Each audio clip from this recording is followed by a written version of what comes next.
Transformer आपको कितने type का बताए थे? 2 टाइप का। एक बताए थे स्टेप अप ट्रांसफार्मर, एक बताए थे स्टेप डाउन ट्रांसफार्मर।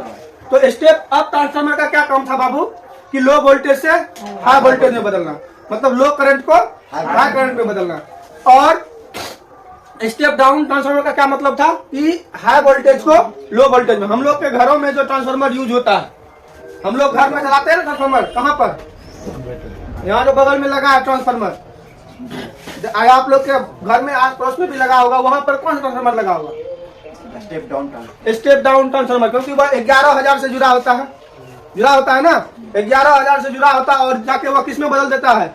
हमें कितने की जरूरत, टीवी चलाने के लिए कितने की जरूरत होती है? 220 वोल्ट की जरूरत होती है, वहाँ 11,000 है, तो क्या होगा? उड़ जाएगा मेरा टीवी।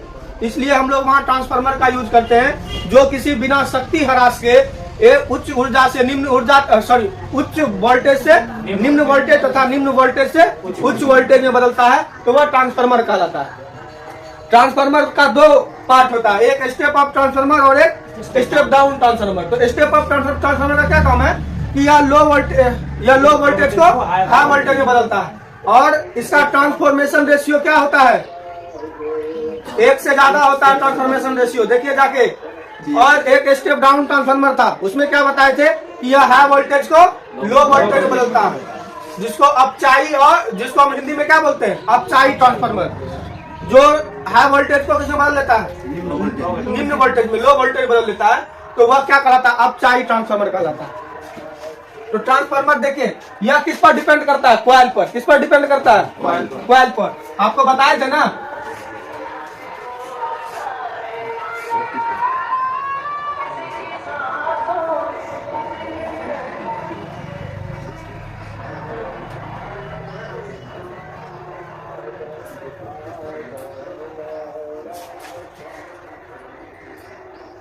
यह बताइए कौन सा ट्रांसफार्मर है? बताइए तो।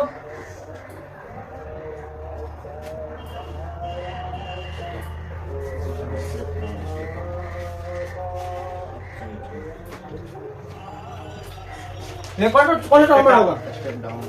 स्टेप कौन बोला? स्टेप डाउन होगा, स्टेप अप होगा ना रे।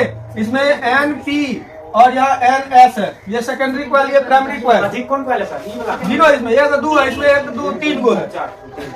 कौन होगा ये? कौन ट्रांसफार्मर है? स्टेप अप ट्रांसफार्मर है, स्टेप अप ट्रांसफार्मर है। मतलब यह क्या कर रहा है? लो वोल्टेज को हाई वोल्टेज में बदल रहा है। क्या कर रहा है? लो वोल्टेज को हाई वोल्टेज में बदल, मतलब जिधर कम होगा, मतलब देखिए ये इधर फेरों की संख्या क्या है? कम है, इसमें फेरों की संख्या अधिक है। इस कॉइल में फेरों की संख्या कम है, इसमें अधिक है। मतलब कम से क्या करा रहा है? ज्यादा है, कम से ज्यादा है। घुसा किधर से रहे हम लोग? इंटर किससे करा रहे हैं? 11,000 को किसमें से करा रहे हैं? यहाँ ला करके करा रहे हैं ना। तो यह प्राइमरी कॉइल में फेरों की संख्या कम है, किसकी अपेक्षा? सेकेंडरी कॉइल की अपेक्षा। तो यहाँ पर क्या होगा? यह कौन सा ट्रांसफार्मर कहलाएगा? मतलब क्या करेगा? लो वोल्टेज से हाई वोल्टेज में, लो वोल्टेज से हाई वोल्टेज में। मतलब यह क्या हो गया? ऊंचाई। इसको हिंदी में क्या बोलते हैं? ऊंचाई ट्रांसफार्मर, ठीक है। और एक होता है अपचाई ट्रांसफार्मर। देखिए एक अपचाई कैसा होता है, ये तो हम बता दिए थे कल के क्लास में, लेकिन फिर से आज देख लीजिए दोबारा, जो बच्चे नहीं देखे थे।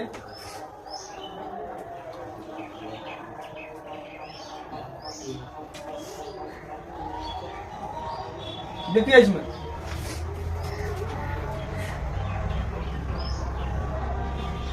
और यहाँ एक रेजिस्टेंस को लगा दीजिए, लगा दिया ना। अब यहाँ देखिए, इसमें फेरों की संख्या अधिक है, इसमें फेरों की संख्या कम है। तो मतलब हाई को किस में करेगा? लो में। या हाई वोल्टेज को लो वोल्टेज में बंद करेगा। तो इसलिए इसको क्या बोलते हैं हम लोग? स्टेप डाउन ट्रांसफार्मर, ठीक है। या हाई वोल्टेज को लो वोल्टेज में बदलता है। इसको हिंदी में क्या बोलते हैं? अपचाई ट्रांसफार्मर। क्या बोलते हैं? अपचाई ट्रांसफार्मर। क्या बोलते हैं? अपचाई ट्रांसफार्मर। अब देखिए यह बना किसका होता है? ये तो समझ गए, 2 टाइप का होता है। इसका ट्रांसफॉर्मेशन रेशियो क्या होता है? NS/NP is greater than 1। इसका क्या होता है? NS/NP is less than 1। समझे बात को? इसका ट्रांसफॉर्मेशन रेशियो क्या होता है? 1 से बड़ा। इसका ट्रांसफॉर्मेशन रेशियो क्या होता है? 1 से छोटा होता है।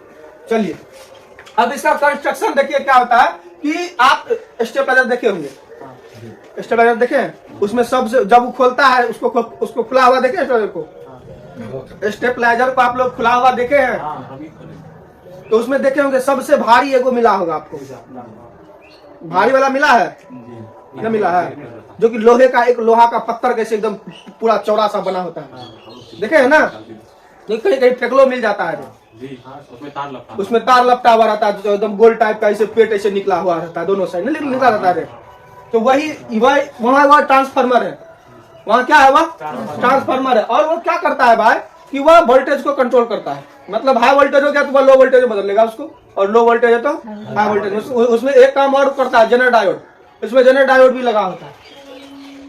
तो यहाँ देखिए ये स्टेप अप वहाँ ट्रांसफार्मर लगा होता है, ठीक है, ट्रांसफार्मर लगा होता है, उसका रचना देखिएगा वो लोहा का, कच्चा लोहा का, वो भी पक्का लोहा का बना वो नहीं रहता है, ठीक है, वो जो कहिएगा एकदम पूरा पत्ती कैसे एकदम पक्का लोहा वाला बना रहेगा, नहीं, वो किसका बना होता है, कच्चे लोहे का बना होता है, पर कच्चे लोहे को क्या करता है परतार में बनाकर उसमें तार लपेट खुली लपेट दिया जाता है, ठीक है, तो लिखिए वर्किंग में इसी बात सबको लिखना है,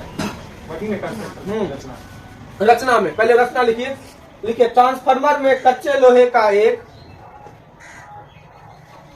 ट्रांसफार्मर में एक कच्चे लोहे का एक, ट्रांसफार्मर में कच्चे लोहे का एक परतदार कोर होता है, यही होता है कोर है, देखो किसी को कोर कहते हैं, यही कोर हो गया, परतदार कोर होता है, जिसकी दो भुजाओं पर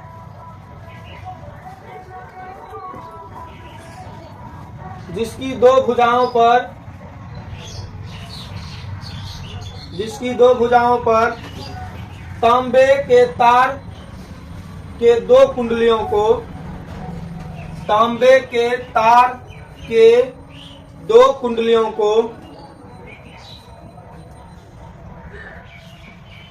कुंडलियों को अच्छी तरह से लपेट दिया जाता है,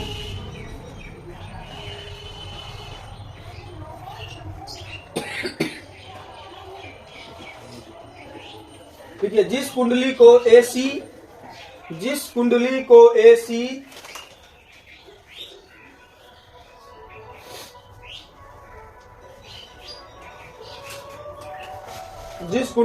एसी से जोड़ा जाता है, एसी सोर्स दीजिएगा, एसी सोर्स मतलब एसी स्रोत से जोड़ा जाता है, यहाँ एसी स्रोत से जुड़ा हुआ है, ये देख एसी स्रोत से जोड़ा जाता है, उसे प्राइमरी कॉइल कहते हैं, उसे प्राइमरी कॉइल कहते हैं, जो एसी स्रोत से जुड़ा हुआ है इसको क्या कहेंगे, प्राइमरी कॉइल। और लिखे, और जिस कुंडली को लोड रेसिस्टेंस से जोड़ा जाता है, लोड रेसिस्टेंस सही हो गया, ये वाला लोड रेसिस्टेंस से जोड़ा जाता है, लोड रेसिस्टेंस से जोड़ा जाता है,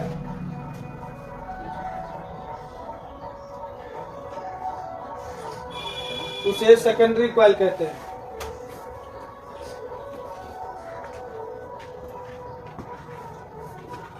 उसे सेकेंडरी कॉइल कहते हैं, उसे क्या कहते हैं, सेकेंडरी कॉइल कहते हैं, लिखिए, चलिए अब इसका वर्किंग लिखिए,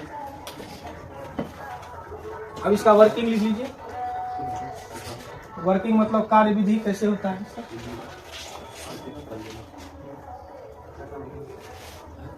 चलिए लिखिए, वर्किंग कार्य विधि या किस तरह कार्य करता है, देखिए जब प्राइमरी कॉइल को एसी सोर्स से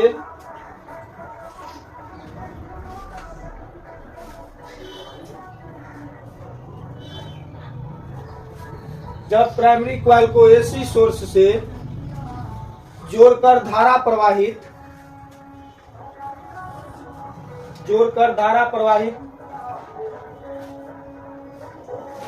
कराया जाता है,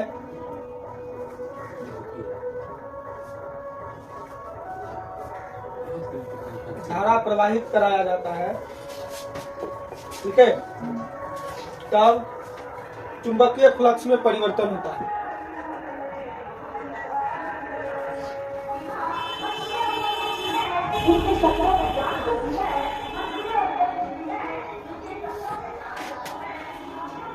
लिखे, क्या लिखे?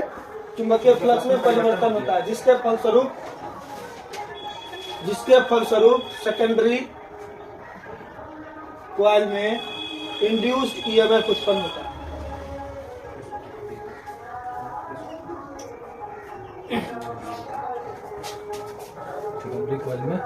सेकेंडरी कॉइल में इंड्यूस्ड ईएमएफ उत्पन्न होता है। इंड्यूस्ड, INDUCED, इंड्यूस्ड ईएमएफ उत्पन्न होता है। हो गया?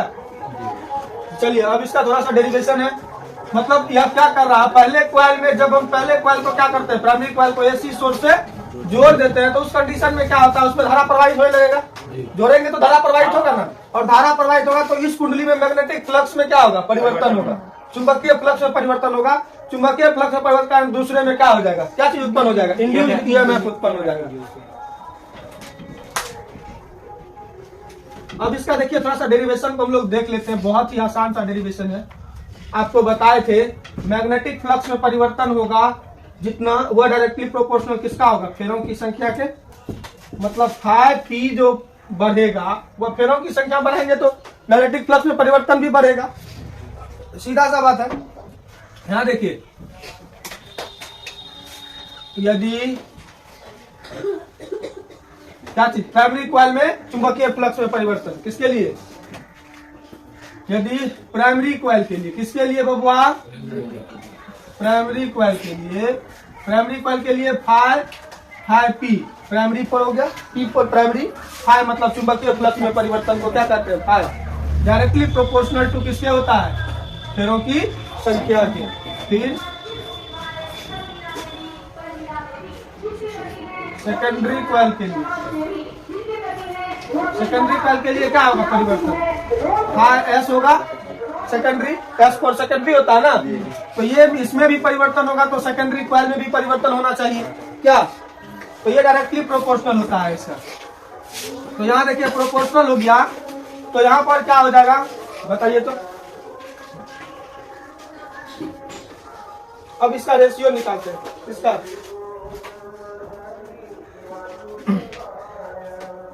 क्या होता है, ट्रांसफॉर्मेशन रेशियो 1 होता है ना। तो यहाँ पर देखिए phi P by phi S is equal to क्या होगा, N P by N S होगा ना।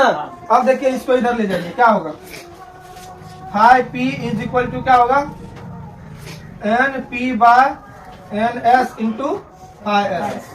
अब इसका दोनों तरफ क्या करना है, डिफ्रेंसिएशन करना है। क्या करना है, अब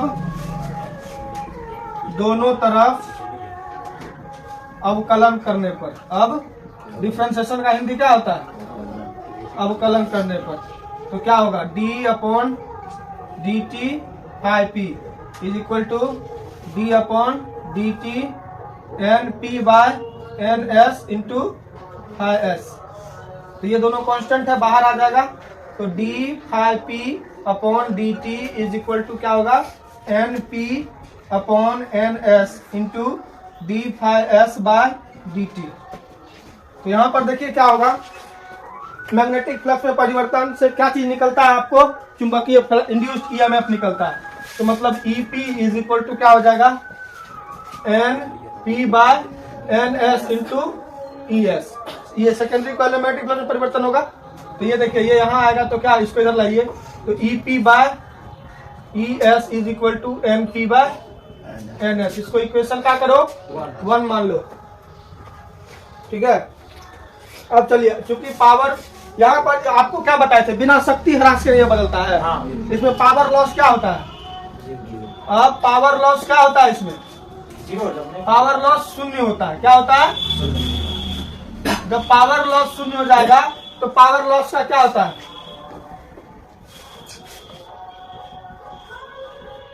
मतलब पावर लॉस मतलब पावर इज इक्वल टू क्या होता है, धारा गुना विभवांतर गुना धारा होता है ना, बताए थे, भूल रहा है, सब कोई भूल रहा है। तो यहाँ भी क्या होगा, E P by E S is equal to क्या होगा, I S by I P, I S by I P, इसको इक्वेशन 2। अब देखिए equation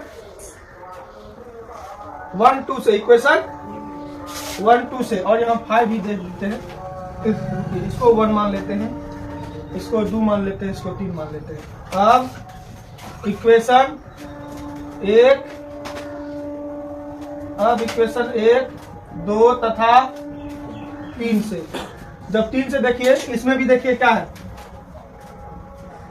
UP by NP by NS, यहाँ भी एनपी बाय एनएस है ना, मतलब सब एक दूसरे के क्या हो रहा है, इक्वल देख रहे हैं, किसी का एलएचएस मिल रहा है, किसी का एलएचएस मिल रहा है, तो सब एक दूसरे के बराबर है। तो मतलब कहने का अर्थ है phi P by phi S is equal to N P by N S is equal to E P by E S is equal to I S by I P,